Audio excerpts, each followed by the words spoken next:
Bible. That's why we say, when the Bible is silent, we do not add on.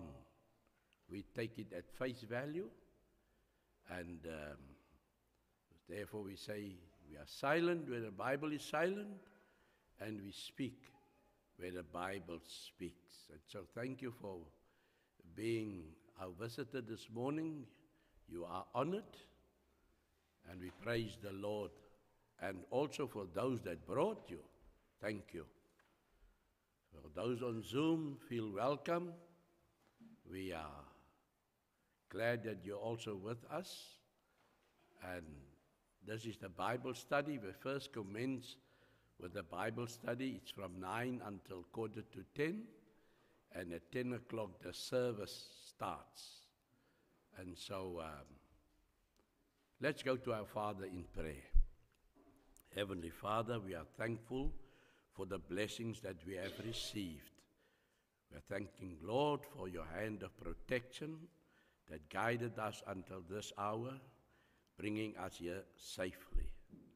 And so, Lord, we are mindful of those that are longing to be here, but because of ill health, they cannot be here. And therefore we pray, Lord, that you would stretch out your hand of healing over them, and that they can be strengthened, and so that they can follow their heart and also be here. And Lord, we pray for those that are struggling, maybe with employment. We pray, Lord, that there would be a door opening for them soon. We're also mindful of those that are suffering with various like cancer and so on. We pray, Lord, that the treatment, though not very nice, we pray, Lord, that they would, this medicine, this chemo, all that, I pray blessings on that this morning, and so that they would regain good health again. For those, Lord, that you have taken through the trial, we are thankful, Lord, that we can say, Lord, you've done good. And so, Lord, we pray that they will continue with good health. And Heavenly Father, we pray as the study would go this morning, that it will find a lodging place in our heart, and that we have learned. I pray for the service, Lord, that would follow the Bible study, that everything we do in word and deed, we would do according to your will.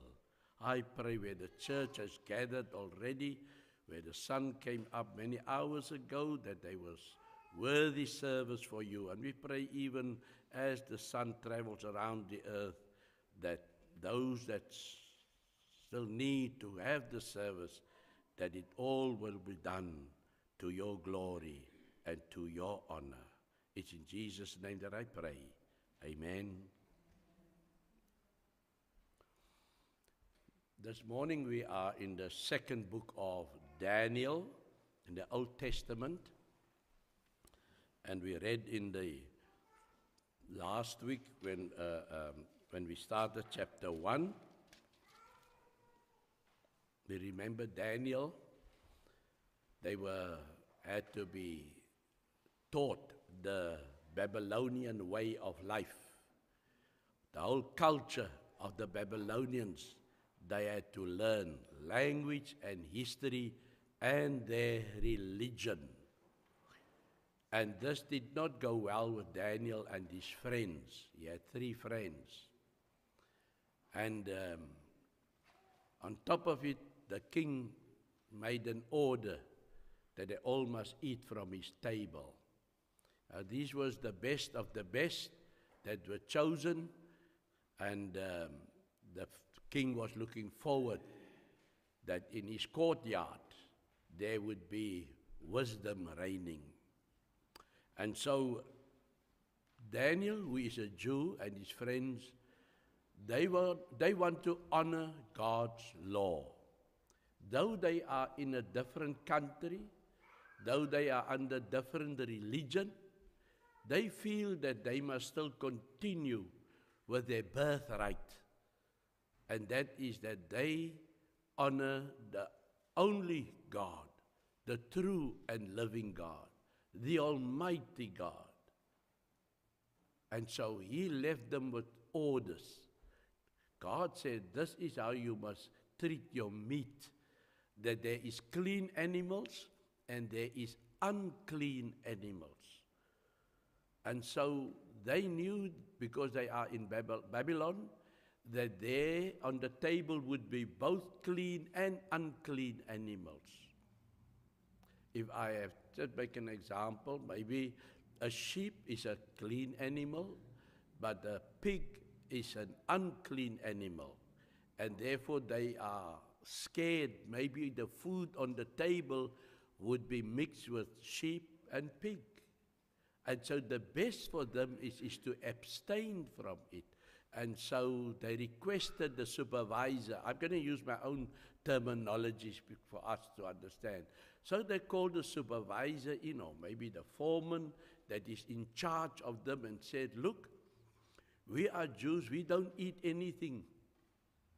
And we want to take care of our religion. Though we are in your country, we are not forsaking our religion.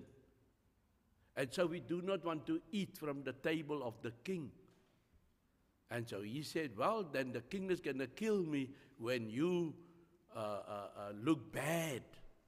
When all the other young men, they are shining examples, and you will be like dehydrated people. And Daniel says, no, we are just going to eat vegetables and water. Now, well, in the vegetable kingdom, there's no clean vegetables and unclean vegetables. All vegetables is acceptable in the Jewish religion. And so, and he says, look, just do it. And then after 10 days, we give you a trial period, 10 days, and then you can see if we've gone down or have we improved. And so he says, okay. And so from that time, Daniel and his 3 friends, they just ate vegetables and water. But the result is, after 10 days, they were glooming. They were shining. They were well fed compared to those young men that were eating from the king's table, that received the best of the best. And then they were presented before the king, and the king looked and said, well, these 4 guys look so smart. And well, the rest is history, as they said. They made a good impression on the king, both with body and with wisdom. And so they continued in Babylon, and they've been an asset to the kingdom of Babylon. Now we're in the 2nd chapter, and we find now that the king had now a dilemma. The king is troubled because he had a dream. And it says here, in the 2nd year of his reign, Nebuchadnezzar, who is the king of Babylon, had dreams. His mind was troubled, and he could not sleep. So the king summoned the magicians, enchantment, the sorcerers, and the astrologers to tell him what he had dreamt. Now, can you see who the king went to? He went to the magicians. He went to the sorcerers, or the people that practice witchcraft. The magicians is those that can, like they say in Afrikaans, hulle sit jou ore aan. They can twist the truth. And so all these people to tell him what he had dreamed. And they said, when they came and stood before the king, he said to them, I have had a dream that troubles me, and I want to know what it means. And so this men, the magicians, the astrologers, or put it nicely, the wise people, the wise men, today they will call themselves maybe sangomas, and so on. They could do nothing. They rather tell the king, King, it does not work this way. You must tell us what you have dreamed. And after you have told us, then we will analyze the dream. But it seems like this king is already so fooled that he don't believe them anymore. I mean, maybe they would tell him, today's going to be a beautiful day, king. You can go out and take a chariot drive through your kingdom. It's going to be a good day. And there the king goes the next day on his chariot, and then it's pouring rain. Just giving you an example. Who does he blame? He blamed us astrologers. They did the wrong job. It did rain. It was not a beautiful day. So with this, that's only one example I am giving. And so he is putting them now to the test and saying, you must tell me what I've dreamed, but it's troubling me. And they say, it's on earth, there is not one person that can do this. And he says, look, if by tomorrow morning I have no answer, I'll just have you all killed. And under those was Daniel and his friends, because they were also looked at as astrologers, as magicians, as, to put it mildly, or as wise people. They are there to look after the welfare of the king. Now, when Daniel when it got to his ears, he went to his foreman. And he said, is it true that the king has put out that decree that if tomorrow we do not have an answer, we will all be killed? Because they were also in the soup. And he says, yes, that's what the king says. Well, you go to the king and say, he must give us a chance. Don't be so in a hurry to kill. He must just give us a chance, but we'll have the answer. And full of faith, Daniel went to his friends and said, hey, we've got a job to do. We need to get God's wisdom. You know, all we do is not on our own. We do everything according to God's will. And so they went and they says, we need to pray. That's the only way you can contact God is through prayer. And that's why it is so important. So we have this lesson from Daniel and his friends. Whatever we do, when it's beyond our means, don't try to solve it yourself. Go to the Lord in prayer. He's got the answers. It may not be the answer that you want. It may not be in the time that you maybe prescribe in a day or two. It may take a very long time, but in due course it will work out. If they say this, once you've requested of the Lord, say you have a problem, and you say, Lord, I have this problem, and you put it at his feet, and it's beyond my means. That's how the God is. You've laid it at his feet. Don't keep on coming. Don't keep on coming. Don't keep on coming. And eventually you say, is there a week already that I've got this problem dealing with putting at God's feet and nothing is happening? So you feel disillusioned. Because God's ways is not our ways. As far as the heavens is from the earth separated, as far as the east is from the west, that's how God works. His ways is not our ways. And maybe just that moment when you are now delusioned, you just feel somebody still want to talk to you about God. I lost God, and I just had it with God. I spoke to him for a whole week. I prayed to him, and up till now, it seemed like he's deaf. And the friend may say, well, look, man, did you really? Yes, with tears in my eyes, I prayed to him. Then just wait. You've done it. If it comes out of your heart, give God a chance. And so maybe because your heart is now also troubled, now against God. The friend says, don't. He will see you through. And maybe 2 weeks, 3 weeks, or maybe a month after that, here the thing happened that you prayed for. How do you feel then? How do you come now to God and say, please forgive me? You see, once you've laid it at God's feet, He will attend to it. Now here is Daniel and his friends, as the lesson that we learn, that they said, this is beyond our means, we are going to our... And so they went to God and they prayed about it. And they went to sleep. Prayed, went to sleep. Next morning, Daniel wake up and he says, friends,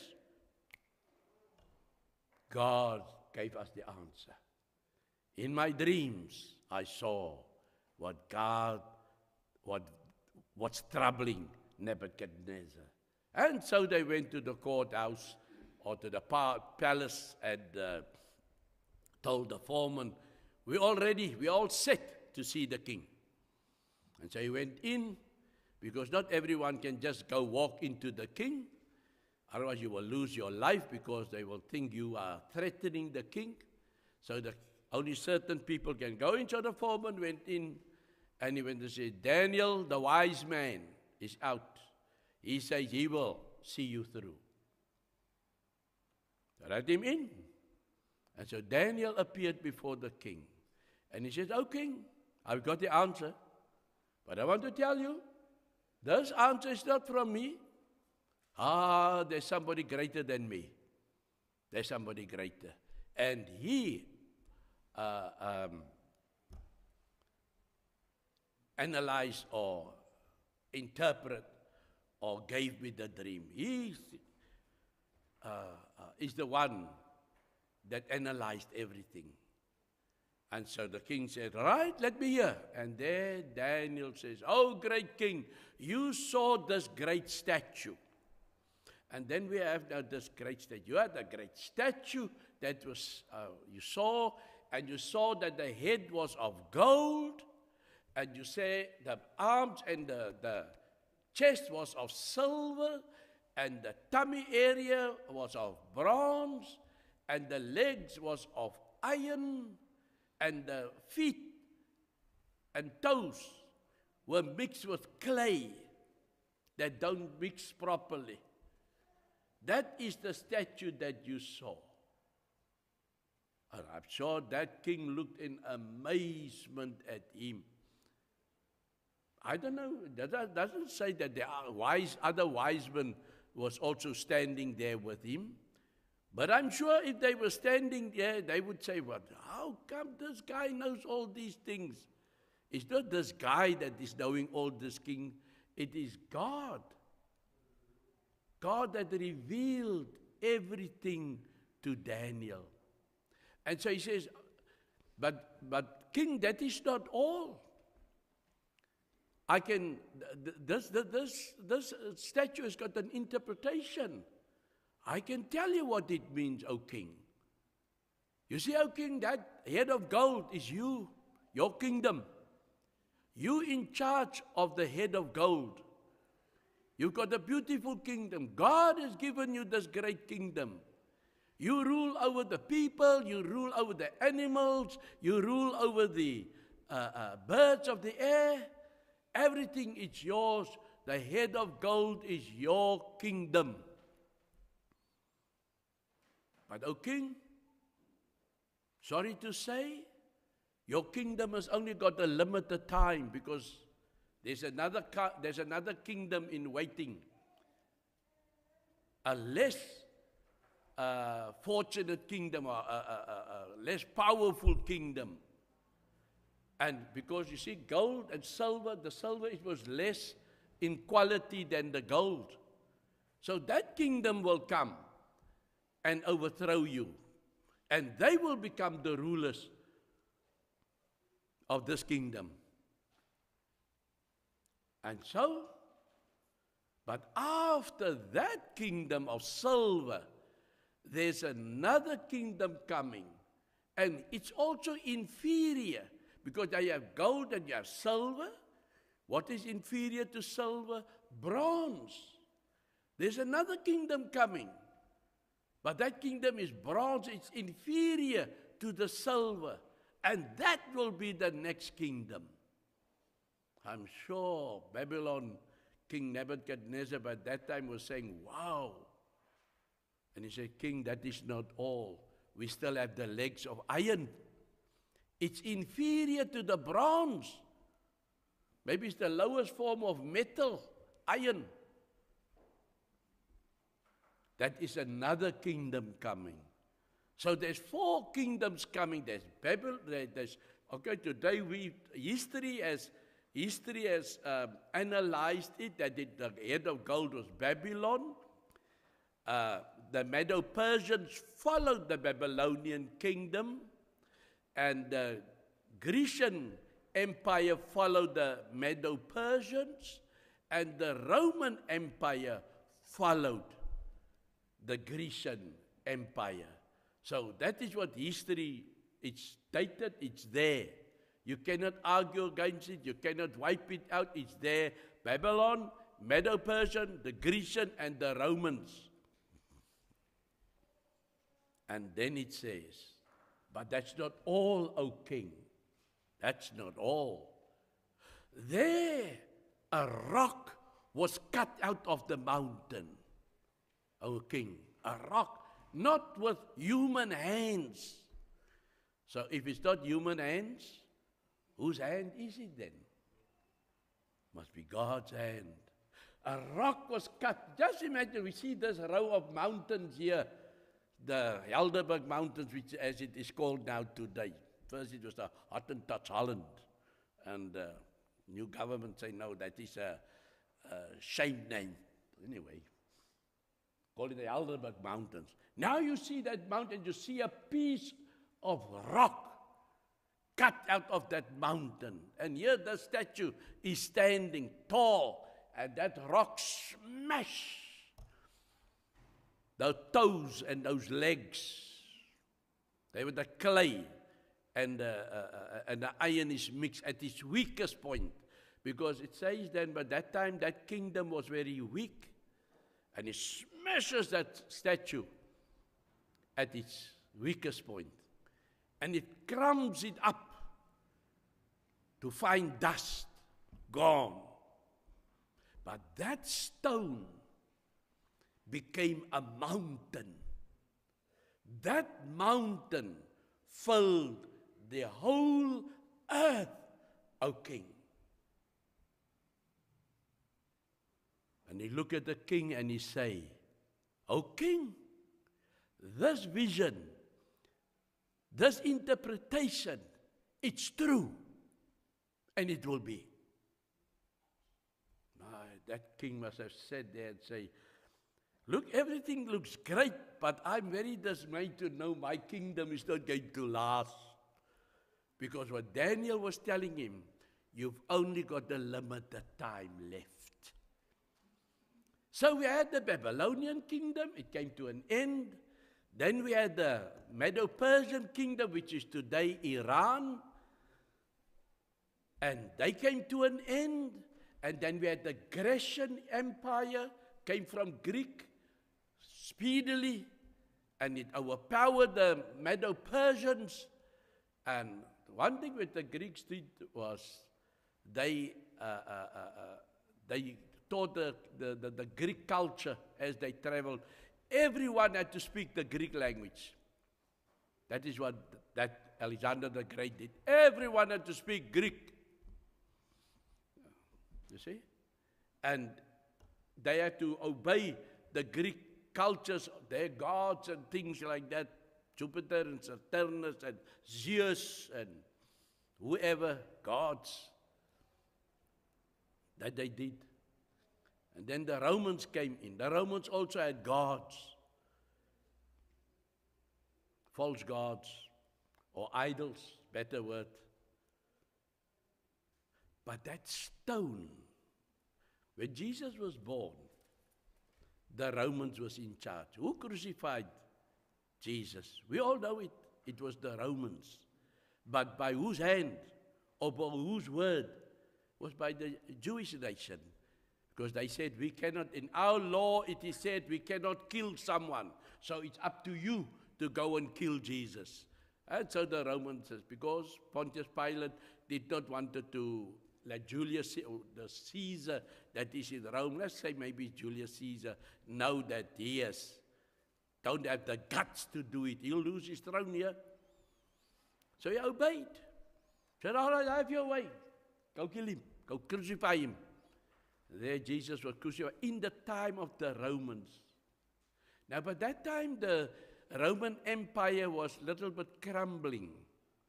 It didn't have the power anymore that it had when it crushed the Grecian Empire. Didn't. It was going down. And that is when that stone, that was Jesus was born. And Jesus walked the earth for 30 years. And then he preached for 3 years. And then on the day of Pentecost, the Apostle Peter preached. And he told the Jewish nation, you killed Jesus. You killed the Son of God. You killed the Messiah. You used cruel men, the Romans, to do it. You see how Daniel's vision come in play here? And so Christ died, he was buried, he was resurrected. And he told his disciples, all right, you will receive power. That's Acts chapter 2. You will receive power. And then you'll preach the gospel from Jerusalem, through Judea, through Samaria, unto the uttermost parts of the world. And on Pentecost, in the year 33, on the day of Pentecost, the Holy Spirit fell on those disciples.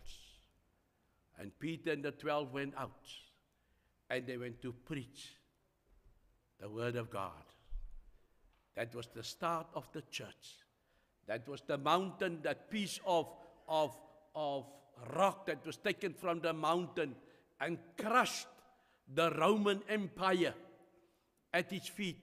Because that was the time when the Roman Empire was disintegrating now. Remember the clay and God's timing. God, another lesson we learn now is God's timing is always right. He smashed it at its weak point. That time the Roman Empire was busy crumbling. The church was born. The church was born. Jesus said in Matthew 16 and verses 18, I will build my church. I will build my church, and the gates of hell shall not prevail against it. Now in Daniel chapter 2 and verses 44, when he was talking about that stone that smashed that statue and that it became a great mountain and it filled the whole earth, it said it will be a kingdom with no end. Otherwise, we had Babylon, came to an end. Medo-Persians came to an end. Grecian, it came to an end. Romans, it came to an end. And then the kingdom of heaven was established. That stone became the church. The kingdom. Now some people would teach that the kingdom must still come. But according to Daniel, chapter 2, verse 44, that kingdom was born. That remember, it was 600 years before Christ's birth that this prophecy was foretold. 600 years.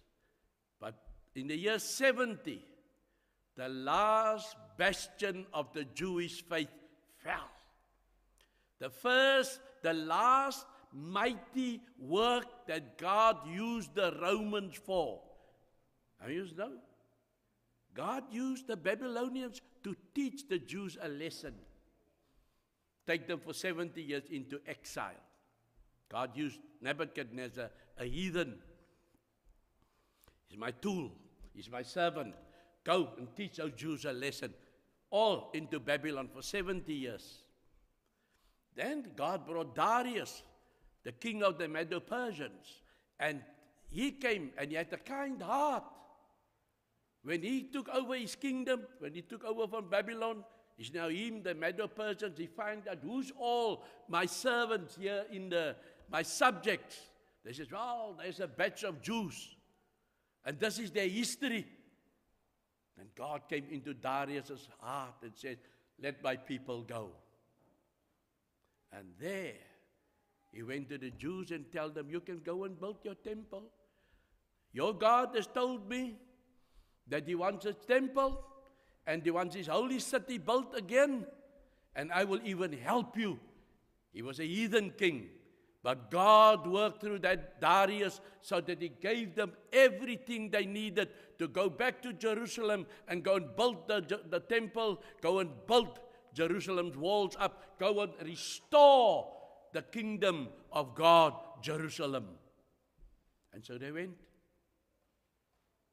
And then God used the Grecian kingdom so that everybody spoke the same language. Also, heathen king. But God used them to accomplish his work. And so and everybody, that's why the New Testament is not written in Aramaic, so it's written in Greek. Because like English today, you can go to Japan, you can go to America, you can go to Australia, Russia, everybody can speak English. That's how the Greek language was. Everybody could speak Greek. Jesus himself spoke Greek. But he spoke Aramaic also, like us. We speak English, but my home language is Afrikaans. So, you also, some of you can speak Shona, but you must speak English. My friend, brother here, he can speak French. I loved it the evening when he spoke to one of the brothers overseas. I can't, but it sounds so beautiful, that French language. Yeah. And so, but he's got his home language also. You see, the Greek, God used them. Let everybody speak the same language. And then the Romans came. And the Romans was also idol worshippers, but God used them. Why did God use them? Because they caused safety on the earth, so that the gospel can be preached throughout the known world. Before that, you had crime. But when the Romans took over the world, they said, to stop crime, we must have a big army. And so they had their legions set maybe 50 or 100 kilometers apart. If you have 1 year, and you have 1 year, and they are 100 kilometers, and there's an incident in the middle, 50 kilometers, they can quickly come and quench that. And the other thing which the Romans did also, they built good roads. Good roads. God used heathen kingdoms to prepare his work, so that you could travel everywhere, because it was safe to do so at night. Before the Romans, when you get to a town, you have to sleep. You have to get to a town and go in by the door. Remember, they had the city walled cities. You must go in by the door and sleep overnight inside, because outside is trouble. But with the Romans, it wasn't necessary. You could sleep in the veld. You can sleep on the highway. There's always a soldier nearby. And the other thing is that you would not dare commit a crime under the Romans, who want to be crucified. They don't play. The Romans did not play. They were true to their word. You caused trouble. We settle it now. That was the Roman law. That's why even our laws today, they're sitting in parliament, but you'll always hear they say the Roman law. Because most of those laws comes from the Romans, and it's applicable even for us today. The Roman law. They built roads. They brought law and order into the world, so that when the Apostle Paul had to go on his missions, he could do so in all safety. Yes, he could travel far and wide. Jesus said, take this gospel unto the uttermost part of the world, and they did. Now, the last great thing which the Romans did was, in the year 70, they besieged Jerusalem. 3 years they took to fight those Jews in Jerusalem. They wanted to make an end to this Jewish religion because they were still, remember, Christ is now dead for 40 years already. Well, earthly dead, let me put it like that. He's alive in heaven. But the Jews felt they killed him. And they settled the score. There's only one religion known by God, and that's the Jewish religion. They missed the boat. God provided. Christ said, I will build my church, and the gates of hell shall not prevail again. It would be the last kingdom, because there's no end to this kingdom. And it will not be given to another people. Everybody would be a people in that. It's not for Greeks, it's not for Romans, it's not for Jews. Everybody. Because that is also an oath God made, a covenant God made with Father Abraham, or Abram, and said, through you, in you, all the peoples of the earth will be blessed. And the Jews never saw that one coming. They saw, yes, Abram, you will be a great man. You will have a big family. And who curses you, I will curse.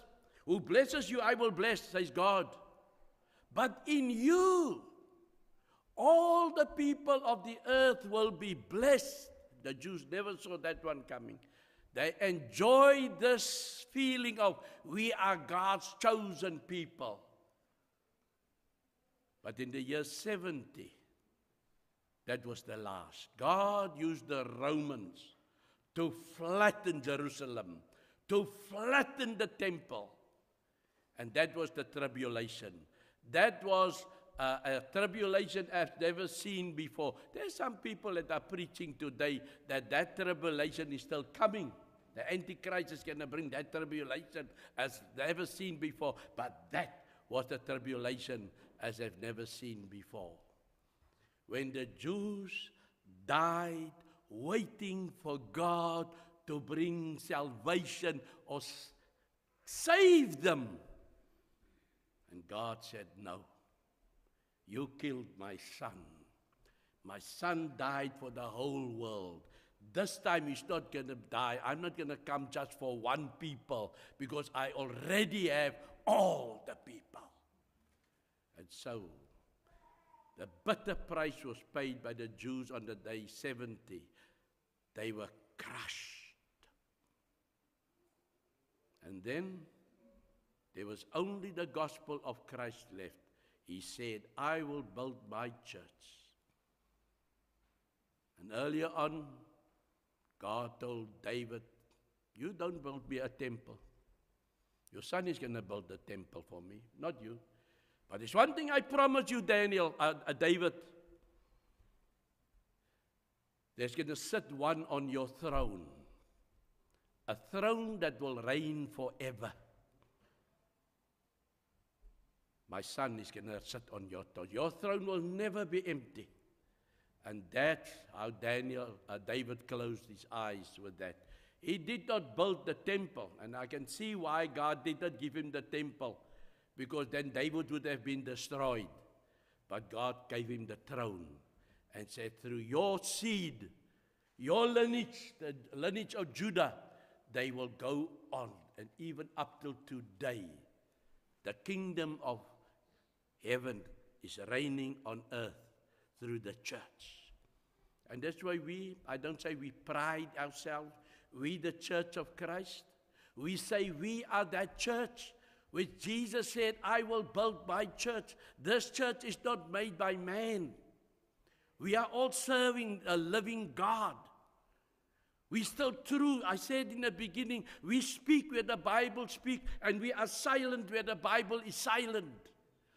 Jesus asked his disciples in Matthew 16 verse 13, who do the people say I am?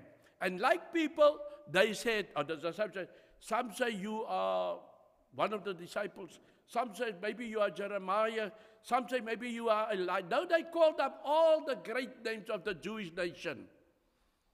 And then Jesus asked them, but never mind what the people say who I am. Who do you say I am? And then Peter then said, you are the Son of the living God. And Jesus looked at Peter and said, blessed are you, Simon Bar-Jonah. Not because flesh and blood did not reveal this to you, but my Father which is in heaven. You see, God speaks truth to the people. Through Peter, made that declaration. Nobody ever had a thought like that. But that moment, he revealed Jesus is the Son of the living God. Flesh and blood has not revealed it, but my Father.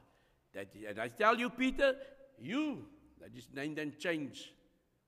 You are Peter, and upon this rock I will build my church.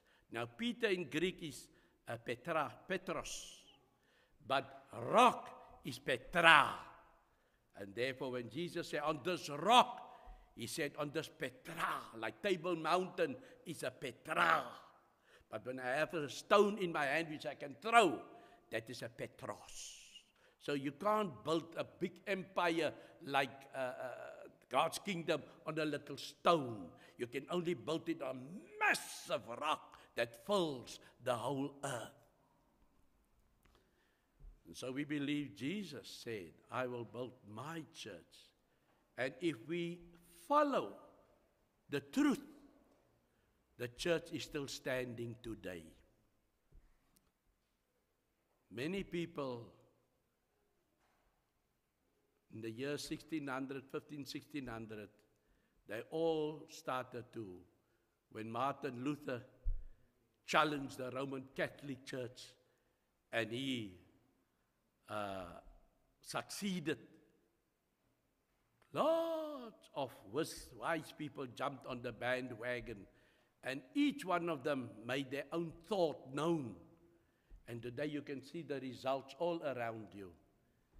And even up till today, many people run, and I make my own church, I make my own church, I make my own church, I make my own church. But there's one thing about the Church of Christ. Christ gave himself for it. Christ died for his church. And therefore, we do not have a founder that has not died for his church. Look at all those outside. Ask them if they died for their church to make it legal. Not one of them died for it. Jesus died for his church. And all because of this vision that Daniel had that Nebuchadnezzar had in Daniel chapter 2, which Daniel interpreted by the grace of God. That stone became an empire, became a great mountain. It filled the whole earth, and Jesus' kingdom is filling this whole earth. And there's no end to it. And one day, Jesus will gather his kingdom and hand it over to his Father. That's it. Therefore we pray and we plead for people. Do not go after man's names and man's works. Go after God's plan of salvation through the name of Jesus the Christ. Let us pray. Heavenly Father, we are so thankful that we could be taught this morning through your word. We could see how you used your enemies to accomplish your great work. And so today, Lord, there are so many, but we are pleased to teach that the truth is still standing today, because the Bible teaches us that the truth will save us. And so, Lord, I pray for everyone that has listened, that they will study the word to see whether it is so, and that they would accept the truth, because the truth will set you free. Lord, I thank you, and I pray that you be with us during the rest of this week. Keep us in all safety. And Lord, when it's time for us to get together again, let us do so with a longing heart. In Jesus' name I pray. Amen.